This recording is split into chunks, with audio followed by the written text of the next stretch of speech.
muqaddimah kita ni. Ini kita tak hurai sangatlah, no? Kita terus saja. Bismillahirrahmanirrahim.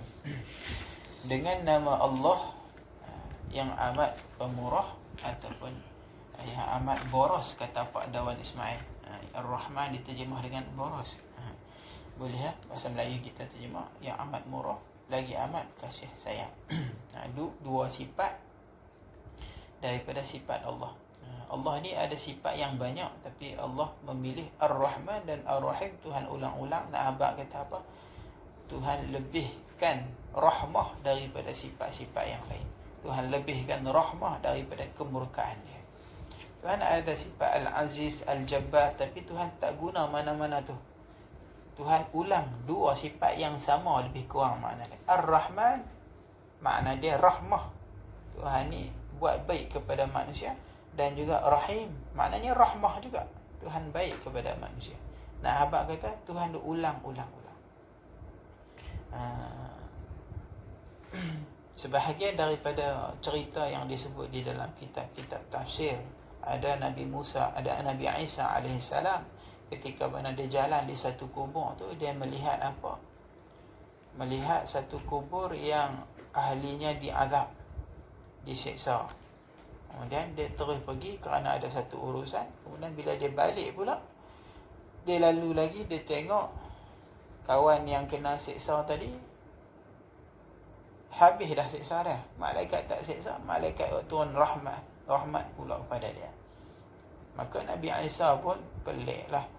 Dia pun bermunajat kepada Tuhan supaya dia dapat tahu apa punca lelaki tadi kena seksa, kemudian hilang seksaan itu.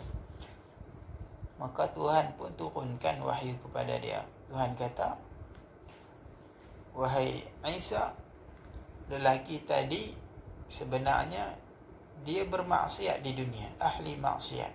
Maka aku mengazab dia. Tapi ketika dia mati, dia meninggalkan seorang isteri yang syarat mengandung. Bila dia melahirkan anak, isteri dia ni mendidik anak dia dengan baik. Bila anak dia besar, isteri dia ni hantar anak dia ni kepada tempat pengajian. Sehingga kan guru tu mengajarkan kepada anak dia Bismillahirrahmanirrahim. Maka anak tadi mengulang-ulang Bismillahirrahmanirrahim. Maka aku malu untuk mengazab. Aku malu untuk mengazab dia di dalam bumi dengan api aku, sedangkan anak dia di atas bumi menyebut namaku yang amat pemurah, lagi amat penyayang. Itu Rahman dan Rahim Allah. Allah ni kasih sayang dia lebih. Macam kita lah. Kalau orang duk panggil orang kaya. Tiba-tiba ada orang miskin dengar kita ni, orang duk panggil orang kaya, orang main minta sedekah. Agak-agak berapa ringgit kita nak bagi. Kita ni naik kereta BMW, kita naik kereta Mercedes. Ada peminta sedekah ni, berapa ringgit kita nak bagi dia? Kita nak bagi RM1 ke RM2? Takkan naik BMW bagi RM2 kan? Tu naik kapcai tak apalah sedekah bagi RM1, RM2 kan? Naik BMW dia tak sedekah kat orang RM2, RM5 pun dia tak bagi kan? Dia bagi banyak sesuai dengan nama dia tu, orang kaya. Kau tak malu bagi RM1 orang kata kedekut yang kata kaya. Baik naik motor F5 abang dah. Daripada kalau nak sedekah dekat RM1 ni, hang naik motor F5 dah. Naik kereta BMW minta bagi RM1. Orang akan mengutuk tentang kedekut. Tak kena dengan nama dia, orang kaya. Tak kena. Jadi begitulah Allah. Maka sifat dia Ar-Rahman Ar-Rahim, kasih sayang, pemurah, penyayang. Allah ni sayang dengan hamba dia. Maka Tuhan kata, aku malu nak seksa. Sedangkan anak dia duk kata, aku ni penyayang. Tapi aku duk seksa ayah dia. Maka aku malu nak seksa ayah dia. Itu disebut di dalam kitab-kitab tafsir. Itu Ar-Rahman Ar-Rahim. Orang siapa yang selalu berzikir Ar-Rahman Ar-Rahim, Ar-Rahman Ar-Rahim, dia mendapat kasih sayang daripada Allah. Bukan semua orang boleh berzikir dengan nama ni, Bismillahirrahmanirrahim. Ada orang yang Allah kunci lidah dia, bendaling dia boleh cakap. Tapi bismillah dia tak boleh nak sebut. Satu hari sekali pun tak boleh nak sebut. Dengan makna kata lain, sembahyang dia tak sembahyang. Dia tak pernah sembahyang. Dia tak pernah sembahyang. Baik. Jadi itu di antara sifat Allah. Sifat Allah yang kena kita contohilah. Kerana kita apabila ada rahman, bukan rahman, maknanya ada rahmah di dalam hati kita dengan sesama makhluk, maka Allah akan sayang kita. Allah akan datangkan rahmah dia kepada kita.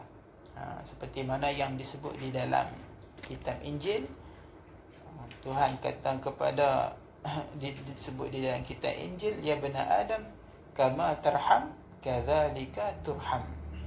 Seperti mana engkau ni rahman, rahmat kepada sesama hamba ataupun makhluk Allah, maka begitu juga engkau ini akan diberi rahmat. Kalau kita ni tak ada rahmah dalam hati kita, bagaimana kita nak minta rahmah daripada Allah? Maka kita ni kena ada rahmah dulu di dalam hati kita, baru boleh kita dapat rahmah daripada Allah. Habis itu bismillahirrahmanirrahim. Kemudian katanya alhamdulillahilladzi manahalis salikin biminhajil abidin. Ku mulai menterjemahkan kitab ini dengan nama Allah Tuhan yang amat murah bagi segala hambanya di dalam dunia, lagi amat kasih sayang bagi segala hambanya yang mukminin di dalam negeri akhirat. Itu di antara makna-makna Ar-Rahman dan Ar-Rahim. Ar-Rahman maknanya kasih sayang Allah ataupun pemurahnya Allah itu bagi segala hamba di dunia. Maknanya makna lebih besar daripada Rahim, nisbah dunia. Maknanya di dunia ni semua makhluk dapat kasih sayang Allah. Sama ada yang beriman dengan Allah ataupun yang kufur dengan Allah. Atau orang kafir pun dapat juga. Bahkan orang kafir ni kadang-kadang dunia ni dapat lebih daripada orang Islam lagi. Itu kerana apa puncanya? Kerana Allah ini Rahman, pemurah Allah ni. Tak boleh ditandingi oleh siapa-siapa. Sehinggakan musuh pun Tuhan bagi kan. Kalau kita musuh kita tak bagi, tapi dah Tuhan ni musuh pun dia bagi. Dan juga kasih sayang segala hambanya yang mukminin di dalam negeri akhirat. Dalam negeri akhirat Allah ini sayang kepada hambanya yang beriman. Tapi syaratnya apa? Beriman. Kalau tak beriman, tak ada. Kalau orang tu tak beriman, maka tempat dia dalam neraka. Di neraka yang paling bawah, di dasar. Itu orang yang tak beriman. Adapun orang yang beriman, apabila Allah kehendak, Allah akan ampun dosa dia. Sehingga akan banyak kita dengar kisah-kisahkan kelebihan-kelebihan, di antaranya kelebihan penuntut ilmu. Ada satu kisah yang mana kita pernah dengar kan, disebut juga di dalam kitab Jauharul Mauhub dan juga kitab lainnya. Ada si fulan ni, dia naik di padang mahsyar nanti, dia ni penuh dengan dosa. Maka Tuhan pun ketika mana malaikat nak heret dia masuk ke dalam kubur, Tuhan tanya kepada malaikat, suruh tanya, adakah fulan bin fulan ini pernah berada satu majlis dengan orang alim? Dia kata tak ada. Ditanya lagi, adakah dia ni pernah nama dia ni nama orang alim? Tak ada. Tanya lagi, adakah keturunan dia ni keturunan orang alim? Tak ada. Dia ni keturunan Fir'aun barangkali, tak ada langsung orang alim. Tanya lagi, pernah tak hadir jamuan orang alim? Orang alim panggil jamu makan, kok dia pergi makan? Tak ada juga. Tanya lagi, adakah duduk sekampung dengan orang alim? Kok lah dia duduk taman tu ada orang alim, ahli ilmu contohnya. Dia kata tak ada juga. Lah kali soalan last tanya, adakah dia ini menyayangi seorang kawan, seorang teman, yang mana teman dia ni sayang kepada orang alim? Dia kata hak tu je ada. Maka Tuhan kata masukkan dia dalam syurga. Itu kerana sifat apa? Sifat Rahman, Rahim Allah. Sayang Allah ni dengan orang-orang yang beriman. Sehingga lagu tu tak ada amalan lain. Nak kata dia suka kepada ahli ilmu, tak ada. Tapi kerana dia suka kepada seorang kawan dia ni pun bukan ahli ilmu. Cuma kawan dia ni cinta kepada orang alim. Itu nak cerita kelebihan ilmu, Nanti kita akan cerita tentang kelebihan ilmu di bab dia lah. Habis. Tapi kalau tak beriman, tak ada lah. Tak beriman, tak ada.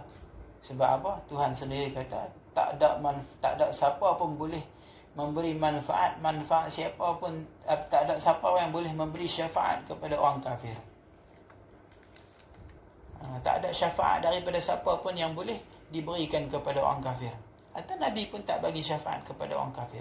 Nabi ni bagi syafaat kepada orang beriman. Sebab itulah hujjah yang digunakan oleh ulama sebahagiannya oleh Imam As-Suyuti dalam menyebut bahawa pak menangkan Nabi Abu Talib ini beriman dengan Allah. Sebab apa? Sebab di dalam satu hadis bila ditanya, Nabi kata Abu Talib ni pak menangkan Nabi ini kerana syafaat dia maka diringankan Allah siksaan dia. Siksaan dia bagaimana?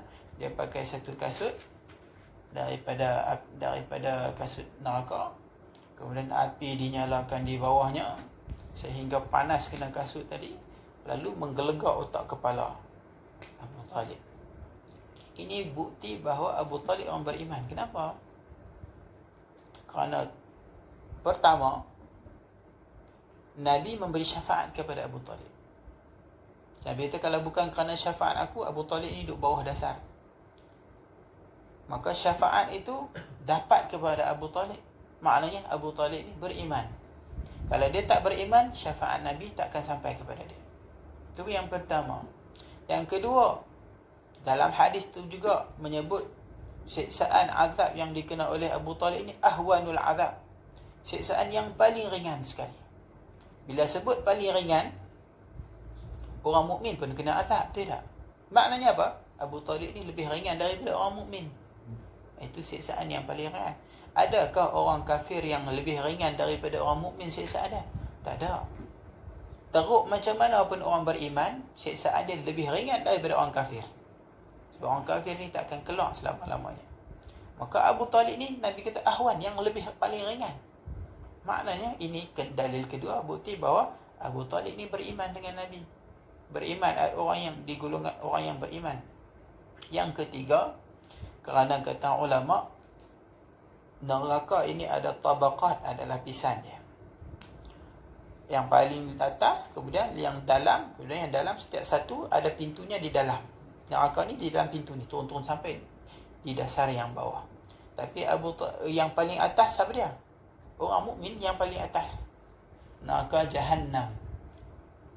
Siksaan kepada mukmin yang asi, mukmin yang maksiat. Dan Abu Talib ini, api tu datang daripada mana? Dari bawah. Kalau orang kafir dia memang duduk bawah, bukan api dari bawah. Dia tu duduk bawah, api tu kiri kanan atas depan belakang. Abu Talib ni api dari bawah, maknanya Abu Talib duduk mana? Duduk atas.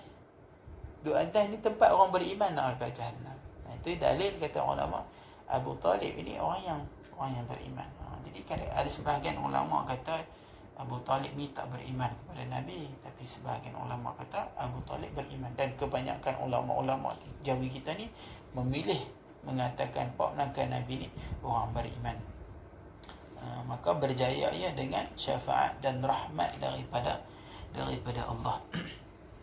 Bermula segala puji bagi Allah, Tuhan memberi bagi hamba-Nya yang salikin dengan minhajul abidin, wa akramahum bikaramihi wa faidhi rahmatihi bi ihya'i ulumiddin, dan dimuliakan mereka itu dengan dianugerahnya dan limpah rahmatnya dengan ihya' ulumuddin.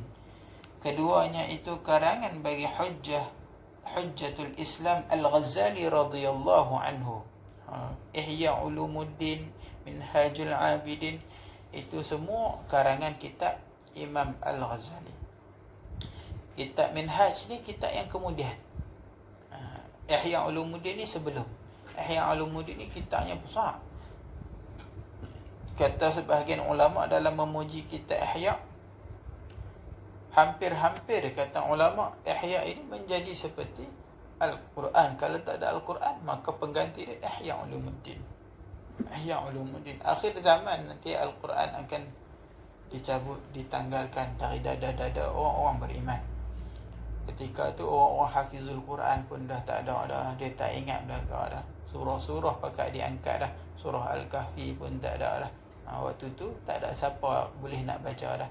Waktu tu tak ada siapa nak boleh lari dari fitnah akhir zaman dah. Sebab apa? Tak ada lagi pendinding, tak ada lagi pelindung. Tapi ketika itu kita masih ada lagi lah. Ini rahmat daripada Allah, kerana Allah kurniakan kepada kita kitab-kitab ni. Minhajul Abidin, Ihya Ulumuddin. Kata ulama, siapa nak hati dia hidup, maka bacalah Ihya Ulumuddin. Tapi itu baiklah. Minhaj ni nipih saja. Karangan siapa? Karangan Hujjatul Islam Al-Ghazali. Gelaran Imam Al-Ghazali, Hujjatul Islam, penghujjah di dalam Islam. Wahuma min aini syari'atihi al-Muhammadiyah wa tariqatil Ahmadiyah wa manhallan min manahilil muttaqin. Dan keduanya, Minhajul Abidin dan Ihya Ulumuddin ni, setengah daripada ain syariat Muhammadiyah dan setengah daripada tariqat Ahmadiyah. Bukan makna tarikat ni makna tarikat zikir tak.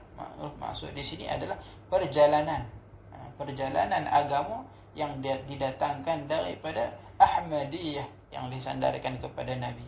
Nabi kalau di dunia namanya Muhammad, tapi kalau di langit masyhurnya Ahmad. Malaikat mengenali Nabi dengan nama Ahmad. Dan dalam Al-Quran pun juga menyebut nama Nabi Ahmad, wasmuhu Ahmad kan.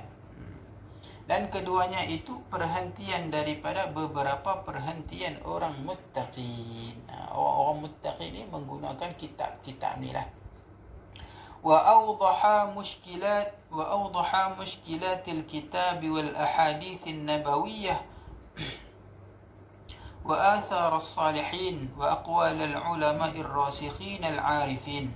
Dan membukakan kedua Minhajul Abidin dan Ihya Ulumuddin, dan mewadihkan ni maknanya menerangkan kesamaran Quran dan ahadithin nabawiyah dan athar orang salihin. Athar ni maknanya perkataan-perkataan orang salihin dan segala perkataan ulama yang mahir lagi arifin. Jadi dua kitab ini menerangkan makna daripada Al-Quran, makna daripada hadis Nabi. Sebab ilmu tasawuf ini tempat ambilannya daripada apa? Al-Quran, hadis Nabi dan juga athar orang-orang soleh. Ada ambilan dia. Ilmu tasawuf ni bukan ilmu yang direka ataupun ditiru-tiru daripada ulama-ulama falsafah dan sebagainya. Tak. Sebahagian orang buat tuduhan tasawuf ni daripada falsafah lah dan sebagainya. Tak. Tasawuf ini diambil daripada Al-Quran dan hadis. Kalau di zaman Nabi, tasawuf ini disebut tazkiyatun nafsi. Nabi mengajar kepada sahabat bukan sekadar ilmu syariat zahir, tapi Nabi juga mengajar kepada sahabat tentang ilmu tasawuf ni. Ilmu hakikat mengenai Tuhan Allah ni. Nabi ajak kepada sahabat akhlak-akhlak yang dipanggil tazkiyatun nafsi, membersihkan hati. Sebab tu kita tengok sahabat-sahabat, Masya Allah, hatinya bersih, penuh kepada cintakan agama, sanggup mati kerana agama. Penuh di dalam hati dia cintakan Nabi. Kita kata kita cinta Nabi, tapi kita tak ikut Nabi. Kita kata cinta Allah, tapi kita tak ikut sunnah Nabi. Tuhan kata, qul in kuntum tuhibbunallah fattabi'uni yuhibbukumullah. Katakanlah wahai Muhammad, in kuntum tuhibbunallah, kalau kamu ini tuhibbunallah, kamu mencintai Allah, fattabi'uni, maka kamu ikutilah aku, kata Nabi. Ikutilah sunnah aku, yuhibbukumullah, nescaya Allah mencintai kamu. Itu bukti kata cinta kita kepada Allah, kita ikut Nabi. Rasulullah tanamkan benda ni di dalam sahabat. Ini disebut ilmu tasawuf. Ilmu cinta ni tak disebut di dalam kitab fiqh, tak disebut di dalam kitab tauhid, tapi disebut di dalam ilmu tasawuf. Kerana dengan cinta ni melahirkan kekuatan. Sayyidina Abu Bakar sanggup apa sahaja kerana Nabi. Kerana apa? Cinta lah. Nabi kata kepada sahabat-sahabat yang lain, ma faddalukum, Sayyidina Abu Bakar ni tak lebih daripada kamu semua ni. Lebih Sayyidina Abu Bakar ni daripada kamu semua, bukan kerana sembahyang, bukan kerana puasa, tapi kerana sesuatu yang ada menetap di dalam hatinya. Apa dia? Iman kepada Allah, cinta kepada Allah. Yang ni yang menyebab lebih daripada sahabat-sahabat yang lain. Nabi memuji Abu Bakar. Cinta kepada Rasulullah ini melebihi segala-galanya. Sehingga kan bila diminta diberi bila nak pergi perang, minta hulak semua, harta-harta hak mana seorang sikit bagi, Sayyidina Abu Bakar bagi ke semua. Sayyidina Umar bagi separuh. Sayyidina Umar ni dia orang yang paling rapat dengan Sayyidina Abu Bakar, dan dia orang yang paling mengenali Sayyidina Abu Bakar, dan dia ni sentiasa berlumba-lumba dengan Sayyidina Abu Bakar. Bila dengar saja seruan daripada Nabi tu, dia keluar harta dia, separuh harta dia bagi semua kepada Rasulullah. Separuh harta. Kemudian dia pergi cari Sayyidina Abu Bakar, tengok rupanya Sayyidina Abu Bakar lagi dahsyat, semua harta. Rasulullah kata, apa yang kamu tinggalkan untuk anak dan isteri kamu? Allah dan Rasul. Masya Allah. Itu didikan Rasulullah. Itulah tasawuf. Cintanya Sayyidina Abu Bakar kepada Rasulullah menyebabkan mati terbunuh kerana cinta. Orang yang cinta ni, dia mati dia pun mati kerana cinta. Sebab Sayyidina Abu Bakar satu-satunya yang tak kena tikam. Sayyidina Umar mati kena tikam, Sayyidina Ali mati kena tikam, Sayyidina Osman mati kena tikam. Tu hak baik-baik tu, hak Nabi kata ahli syurga tu, pun ada puak-puak lain yang tikam. Abah kita ni bukan tak ada siapa jamin ahli syurga no. Tentulah ramai sekali orang tak suka. Kalau kita ni ahli syurga sendiri pun, ahli syurga hak baik macam Sayyidina Abu Umar, hak baik lagu Sayyidina Ali, Sayyidina Osman, pun orang pakat tikam. Pemimpin hak adil macam tu pun orang nak tikam. Tambah pemimpin hari ni lagi ramai orang nak goncang kan. Hak baik pun hak ahli syurga, Nabi kata syurga pun mereka bunuh. Sayyidina Abu Bakar tak kenal, tapi mati dia kenapa? Kerana cinta kepada Nabi.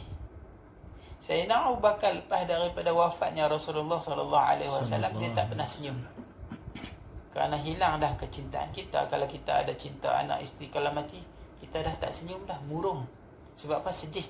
Sayyidina Abu Bakar lepas wafatnya Rasulullah, ketika wafat Rasulullah tu bergoncang habis satu kota Madinah, sampai Sayyidina Umar hilang arah. Apa ambil pedang awak kelak, siapa kata Muhammad mati aku nak bunuh dia. Tapi Sayyidina Abu Bakar ni, dia tetap kejap dia dengan iman dia. Dia tak goyang. Tapi dalam masa yang sama, hati dia remuk. Sehingga kata Aisyah, ayah aku ni tak pernah senyum, dan setiap hari badan dia semakin susut. Semakin kuteruk. Sebab apa? Cinta kepada Nabi. Dan akhirnya mati syahid kerana apa? Kerana cinta kepada Nabi. Itu Sayyidina Abu Bakar. Dan orang yang paling kenal Sayyidina Abu Bakar siapa? Sayyidina Umar Ibn Al-Khattab. Sayyidina Umar kata, pernah satu ketika dia tengok Sayyidina Abu Bakar duduk selimut sejuk di masjid, maka dia kata, alangkah indahnya kalau aku menjadi satu bulu daripada bulu-bulu, dulu pakai bulu selimut ni. Alangkah indahnya kalau aku ni salah satu bulu daripada bulu-bulu selimut Sayyidina Abu Bakar, kerana aku boleh bersama dengan Sayyidina Abu Bakar. Di dalam satu asar yang lain, Sayyidina Umar menyebut, kalau seekor unta tu ada bulu-bulu hitam, ada satu lai bulu putih, akulah bulu putih tu nisbah dengan Sayyidina Abu Bakar. Dia nak habaq apa? Sayyidina Abu Bakar ni lebih daripada dia berkali-kali ganda. Seperti mana bulu yang banyak ada pada unta, dia hanya satu. Hak lain tu Abu Bakar. Itu Sayyidina Umar mengenalinya Abu Bakar ini. Cinta mereka ni semua, cinta mereka kepada Rasulullah. Ketika mana Nabi, ini semua tasawuf yang dia ajar kepada sahabat. Sahabat boleh jadi macam ni pasal apa? Ajaran daripada Rasulullah. Kita kata cinta Nabi, tapi tak ada macam tu. Sunnah Nabi kita, yang mana kita boleh ikut, kita ikutlah. Sunnah Nabi ni ada banyak. Ada yang kita ikut separuh, separuhnya kita tak ikut. Cuma hak kita ikut, kita jangan kata orang hang tak ikut, kan? Boleh jadi dia ikut benda yang dia boleh. Sebab dengan mengikut cinta Nabi itu bukti bahawa Nabi mencintai kita. Tanda kata Nabi cinta kepada kita dan kita mencintai Nabi, kita mampu mengamalkan sunnah Nabi. Sebab orang yang mengamalkan sunnah Nabi ni walaupun sebahagian, maka Nabi ni mencintai dia dan dia juga mencintai Nabi. Kita kalau boleh kita nak cinta ni disambutlah kan. Kalau cinta yang tak bersambut nama bertepuk sebelah tangan tak bunyi. Kalau takat kata cinta, itu cinta tu tak ada makna. Cinta yang ada makna, cinta yang bersambut, iaitu apa? Kita boleh beramal dengan sunnah Nabi. Itu dalil bahawa cinta kita tu disambut. Disambut. Sahabat, cuba kita tengok cinta mereka kepada Nabi. Bila mana Nabi pergi ke kota Madinah, duduk di satu rumah, sahabat singgah. Sebelum Nabi dibawa rumah, Nabi tumpang di rumah sahabat. Maka sahabat ni rumah dia 2 tingkat kan. Sahabat kata, ya Rasulullah, naik duduk di atas. Nabi kata, tak apa, saya duduk di bawah. Sebab apa? Saya ni banyak tetamu. Kalau duduk atas, payah sekali nak turun, kacau kamu di bawah. Rumah mereka tak berlagu kita, besar banyak bilik kan. Rumah mereka sebilik-sebilik lagu tu saja. Maka akhirnya sahabat pun mengalah. Kak sahabat ni duduk atas. Tapi ketika mana mereka naik duduk atas, macam mana cara mereka? Rumah tu kecil je, sebilik-sebilik. Mereka naik atas ni, mereka tak tidur kat tengah-tengah. Mereka naik kat atas ni, berjalan kat tepi-tepi dinding. Naik kat atas rumah, berjalan kat tepi-tepi dinding. Sebab apa? Sebab tak mau jejak di lantai yang berbetulan dengan Rasulullah. Masya Allah. Sehingga menghilangkan adab daripada dengan Rasulullah. Itu apa? Ilmu apa tu? Tasawuf. Mengajarkan adab kepada kita. Siapa kata ilmu tasawuf tak ada zaman Nabi? Ada. Adab itu sendiri tasawuf. Tu sahabat tu. Sehingga kan pada suatu malam, ketika musim sejuk, air di atas rumah tu tertumpah, kena di lantai. Lantai zaman sahabat dulu ni, lantai daripada tanah, maka dia serap air. Takut air tu menitik kena kepada Rasulullah, mereka pun ambil selimut ni, lap air tadi, takut kena kepada Rasulullah yang di bawah. Sehingga malam tu mereka tidur tak berselimut, menggigil sejuk. Sebab apa? Sebab selimut mereka buat lap air untuk takut kena Rasulullah di bawah. Itu apa tu? Cinta mereka kepada Rasulullah, adab mereka kepada Rasulullah. Sehingga cerita tu dikisahkan kepada Rasulullah, dicerita. Maka Rasulullah pun kesian kepada tuan rumah. Rasulullah kata, tak apalah, hampa duduk bawah, aku naik duduk atas. Bila mereka buat masakan, Rasulullah tak makan. Ya Rasulullah, kenapa tak makan? Dia kata, kerana dalam masakan ni ada bawang putih. Aku ni bertemu dengan sahabat-sahabat yang lain, ada tetamu, maka aku tak mau bau mulut aku ni menyakiti orang. Itu akhlak yang ditunjukkan Nabi. Nabi mengajar kepada kita akhlak. Nabi tak mengharamkan bawang putih, tapi